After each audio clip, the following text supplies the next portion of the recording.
Brice Chalamel, bonjour. Bonjour. Vous êtes président de la société At1, qui est spécialisée dans le management de l'innovation. Par ailleurs, vous êtes auteur d'ouvrages sur ce thème et vous enseignez à Sciences Po Paris ainsi qu'au MBA HEC. Alors, vous avez décomposé le processus d'innovation dans les entreprises en 3 temps. Ces 3 temps sont la question, l'idée, l'action. Commençons par la question.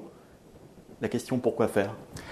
Alors la question, car le plus difficile n'est pas d'avoir des idées. Heureusement, nous avons tous des idées. Le plus difficile est d'en changer, d'en avoir d'autres.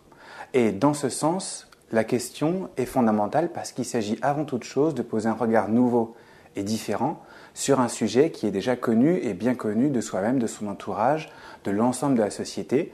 Et c'est ça, fondamentalement, l'idée entrepreneuriale. Quelle est la méthode que vous préconisez pour se poser la bonne question ?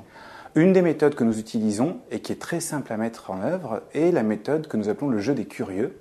Regardez autour de soi toutes les personnes que l'on connaît ou les animaux que l'on connaît qui font preuve de curiosité et par empathie avec eux se dire comment, à leur place, je me poserais des questions sur ce sujet. Prenons un exemple. Si par exemple nous voulions monter une entreprise de service pour la population féminine sur l'intégration des femmes dans la vie professionnelle. Jeu des curieux, on pourrait commencer par un bébé. Comment un bébé se poserait la question ? Il dirait « qu'est-ce qu'une femme ?» Est-ce que c'est déterminé par l'ADN ? Est-ce que c'est déterminé par le style de vie ? Est-ce que c'est déterminé par un ensemble de valeurs et de comportements ? Autre exemple, on prendrait un animal, le lion. Qu'est-ce qu'une femme ? Efficacité, professionnalisme, résultat, délégation. Le lion a une vision de la femme et des questions à se poser sur la femme très différentes de celles du bébé.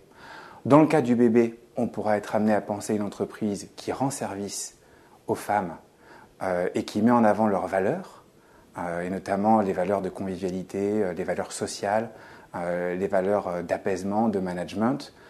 Dans le cas du lion, on pourra se dire, est-ce que je ne perds pas une vraie réserve de productivité en n'ayant pas le même pourcentage de femmes dans mon entreprise qu'il n'y en a dans la société à efficacité comparable avec des hommes. Brice Chalamel, merci. Merci à vous.